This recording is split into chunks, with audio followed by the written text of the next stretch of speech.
Bonjour les amis, j'espère que vous allez bien. Donc aujourd'hui on se retrouve pour une nouvelle vidéo sur Robite Farm. Donc là, ce que je vais faire aujourd'hui, c'est vous expliquer un peu tous les astuces que j'ai pu découvrir au fur et à mesure que je jouais sur le jeu. Et aussi, le plus important, c'est vraiment les deux stratégies euh, que je pense vraiment qui sont très efficaces pour 2022 et pour vraiment gonfler votre capital sur le jeu et ainsi devenir un meilleur joueur. Donc c'est un jeu play to earn, ce qui veut dire qu'en fait la monnaie du jeu, en fait, ce sont des crypto-monnaies qui sont échangeables en euros et en dollars. Donc c'est du vrai argent si vous voulez. Donc là, il y a deux monnaies principales. Il y a le TRX qui est le tronc en fait, et en fait le jeu s'est basé sur cette blockchain là pour être développé, pour être codé.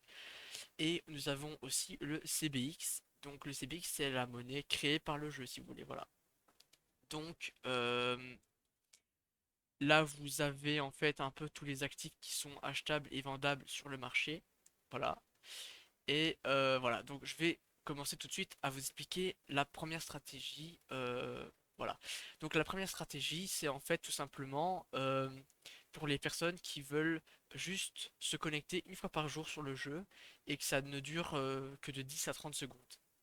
En fait, vous avez deux types d'actifs sur le jeu. Vous avez en fait les actifs qui vont vous permettre soit de nourrir, euh, en tout cas ce sont des actifs qui vont vous permettre, euh, ce sont des produits de base en fait si vous voulez.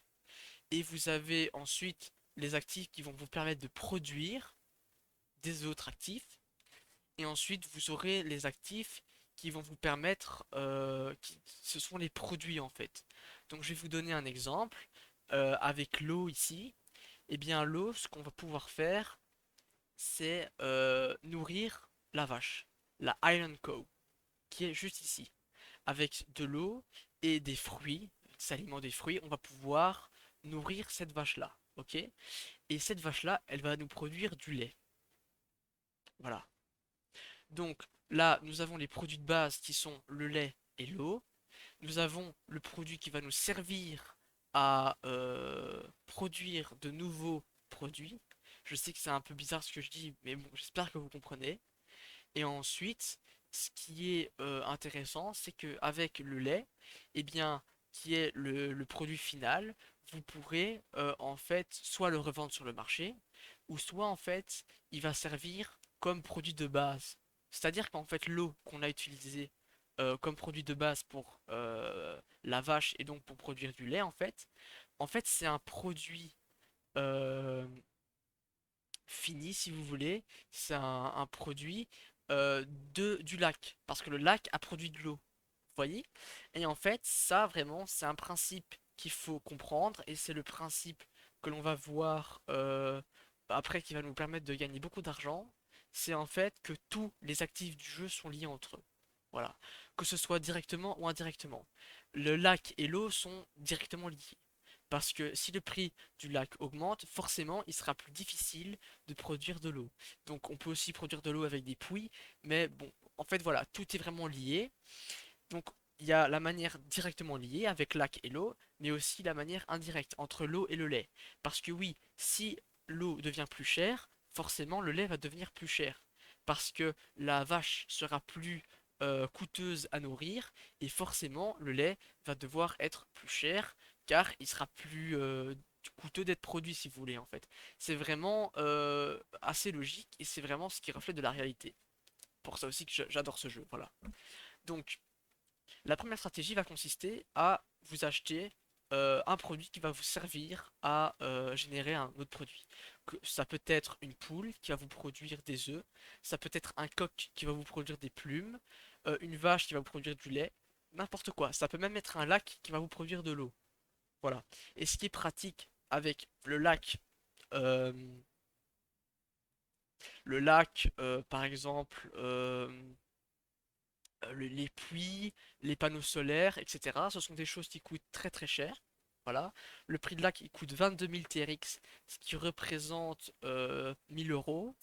Euh, oui, 900 euros, 1000 euros. Voilà. Non, pardon. J'ai dit. Ouais, non. 22 000 TRX, ça va vous représenter environ 2000 euros. Voilà. Donc, ce sont des choses qui coûtent cher, mais en fait, vous n'aurez pas besoin, en fait, d'alimenter le lac. Le lac va vous produire tout seul de l'eau. Voilà. Vous achetez un lac, vous avez de l'eau jusqu'à la fin, pas de votre vie, mais à la fin du jeu, on va dire ça comme ça. Voilà. Tant que le jeu existe, vous aurez de l'eau. Alors que si vous achetez une vache, il va vous falloir de l'alimentation à base de fruits et de l'eau. Pour ça que d'ailleurs que ça coûte un peu moins cher. Enfin bref, si vous avez beaucoup d'argent et que vous voulez vous connecter, euh, allez, 20-30 secondes chaque jour, moi je vous conseille d'acheter un lac et ensuite de revendre l'eau. Voilà, vous allez gagner, alors je pense que c'est 30 unités, ou je sais pas, en tout cas il faut calculer. C'est-à-dire que ça vous génère une unité d'eau toutes les 120 minutes. Voilà, donc par jour, je sais pas, il faut calculer.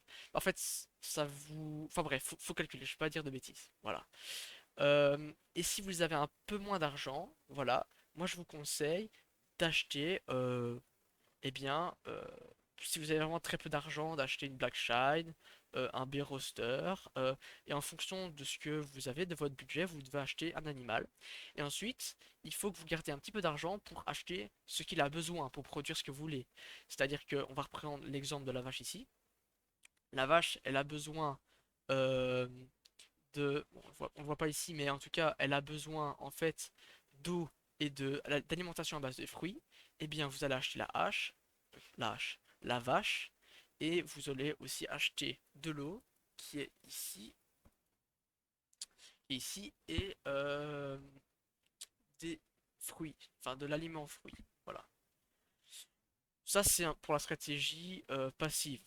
Voilà. Bon, il faut juste vous connecter et voilà, c'est tout. Maintenant, pour la stratégie un peu plus active et forcément un petit peu plus risquée que celle-ci, même si celle-ci est quand même risquée, parce que si vous achetez votre lac et qu'il se divise par deux, enfin que le prix se divise par deux, eh bien vous perdez la moitié de votre argent. Voilà. Maintenant, tant que vous ne le revendez pas, vous ne perdez pas vraiment d'argent. Enfin bref, ça, voilà. Mais bon, il y a quand même un risque, forcément, et après, si la valeur du lac augmente, eh bien, voilà, ça, vous voyez. Maintenant, la deuxième stratégie, elle est simple, c'est en fait d'utiliser le principe où tous les actifs sont corrélés entre eux. Et dès que vous allez voir un actif qui se décorrèle de tout le reste, eh bien, vous allez l'acheter ou le vendre. Par exemple, moi, c'est ce que j'ai fait et c'est ce que j'ai essayé, et d'ailleurs, ça a fonctionné. Par exemple, si on regarde le graphique de l'eau, ça c'est très intéressant ce que je vais vous dire. C'est quand on regarde le graphique de l'eau, on voit que ces temps-ci, il a beaucoup baissé. Vous voyez qu'il a beaucoup baissé. Alors que le lac, qui est vraiment une corrélation directe avec l'eau, eh bien, ça n'a pas vraiment baissé. Ça a stagné, en fait. Ça stagne. Quand on prend l'arbre à banane, il a stagné aussi. Quand on prend ça, on voit que ça a même monté. Un petit peu. Voilà. Donc, bien sûr, l'eau, pendant cette période-ci, elle a aussi fort monté, mais là, on voit que ça stagnait, alors que l'eau descendait. On peut faire ça avec beaucoup d'actifs. Voilà, on voit, hein, ça se voit. Bon, le café, c'est un peu la même chose, ça a un peu baissé, ça a un peu fait comme l'eau, mais bon, voilà. Vraiment, la majorité des actifs, ils baissaient. Et alors, qu'est-ce qui se passe? C'est que puisque tous les actifs sont corrélés, et bien forcément, l'eau ou même la carotte ici, la carotte feed, eh bien, elle a rattrapé son retard. C'est-à-dire que, ou alors elle a plutôt annulé sa baisse. Voilà. Donc elle a monté comme l'eau l'a fait. L'eau qui est ici, voilà, elle a baissé, beaucoup baissé alors que les actifs stagnaient. Qu'est-ce qu'elle a fait? Elle a monté. Et moi, j'avais acheté beaucoup d'eau. Voilà.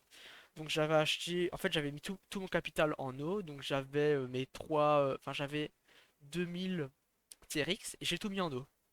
Voilà, j'ai tout mis en eau et ça a porté ses fruits maintenant parce que maintenant j'ai 3590 TRX. Voilà, donc maintenant ce que j'ai fait c'est que j'ai passé un ordre de vente, pardon. Euh,